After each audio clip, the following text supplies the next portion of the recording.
ಈ ಮುಡಾ ಹಗರಣದ ಬಗ್ಗೆ ಮೊದಲು ಮಾತಾಡಿದ್ದೇ ಗಂಗರಾಜು ಇದೆಲ್ಲ ಆದಮೇಲೆ ಒಂದು ಪೊಲೀಸರಿಗೆ ಕಂಪ್ಲೇಂಟ್ ಕೂಡ ಕೊಟ್ಟಿದ್ರು. ನೋಡಿ, ನನಗೇನು ಅಪಾಯ ಇದೆ, ನನ್ನ ಮೇಲೆ ಯಾವಾಗ ಬೇಕಾದರೂ ದಾಳಿ ಆಗಬಹುದು, ಹೀಗಾಗಿ ನನಗೆ ನೀವು ಸೆಕ್ಯೂರಿಟಿ ಕೊಡಿ ಅನ್ನುವಂಥ ಮಾತನ್ನು ಹೇಳಿದರು. ಆದರೆ ಇವತ್ತು ಅವರ ಮೇಲೆ ಹಲ್ಲೆಗೆ ಪ್ರಯತ್ನಗಳಾಗಿವೆ. RTI ಕಾರ್ಯಕರ್ತ ಗಂಗರಾಜು ಮೇಲೆ ಅವರ ಕಾರ್ನ ಅಡ್ಡಗಟ್ಟಿ ದುಷ್ಕರ್ಮಿಗಳ ಹಲ್ಲೆಗೆ ಪ್ರಯತ್ನ ಪಟ್ಟಿದ್ದಾರೆ. ಅವರು ಮಾತಾಡ್ತಾ ಇದ್ದಾರೆ, ಬನ್ನಿ ನೋಡೋಣ. ಮಾಡ್ತೀವಿ ಯಾವ ರೀತಿ ಅವ್ರನ್ನ ಕಂಡುಹಿಡಿಬಹುದು ಅಂತೇಳಿ CC ಕ್ಯಾಮ್ರಾಗಳಿದ್ವಾ ಅಲ್ಲಿ ಅಥವಾ ಯಾವ ರೀತಿ ಅಂತ? ಕ್ಯಾಮ್ರಾಗೆಲ್ಲ ಎಲ್ಲಿದ್ದಾವೆ ಅಂತ ಗೊತ್ತಿಲ್ಲ. ನಾವು ಅದನ್ನೆಲ್ಲ ಅಬ್ಸರ್ವ್ ಮಾಡೋಕ್ಕಲ್ಲ. ಅನಿವಾರ್ಯ ಅನ್ಎಕ್ಸ್ಪೆಕ್ಟೆಡ್ ಆಗಿ ಆಗಿದ್ದರಿಂದ ಗಾಬರಿ ಆಗಿದ್ದೆವು ಸರ್. ನಾವು ಅಲ್ಲಿ ಏನಿದೆ ನಾನು ಆ ಕಡೆ ನೋಡೋಕೆ ಹೋಗಿಲ್ಲ.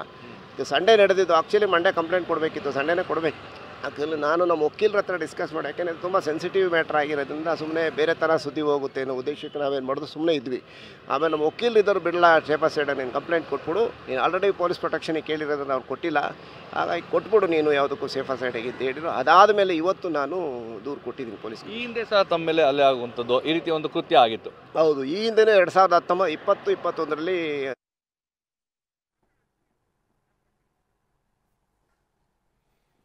ಇದು ಸಂಗತಿ. ಇವ್ರ ಮೇಲೆ ಹಲ್ಲೆಗೆ ಪ್ರಯತ್ನ ಪಟ್ಟಿದ್ದಾರೆ ಅನ್ನುವಂಥದ್ದು. ಇದು ಇವತ್ತಾಗಿರುವಂಥದ್ದಲ್ಲ, ಈ ಮೊನ್ನೆ 3 ದಿವಸ ಕೆಳಗಡೆ ಆಗಿರೋದು. ಆದರೆ ನಾನು ದೂರು ಕೊಡಬಾರ್ದು ಅಂತ ಇದ್ದೆ, ಯಾಕಂದರೆ ಇದೊಂದು ಸೂಕ್ಷ್ಮ ಸಂಗತಿ ಅಂತ.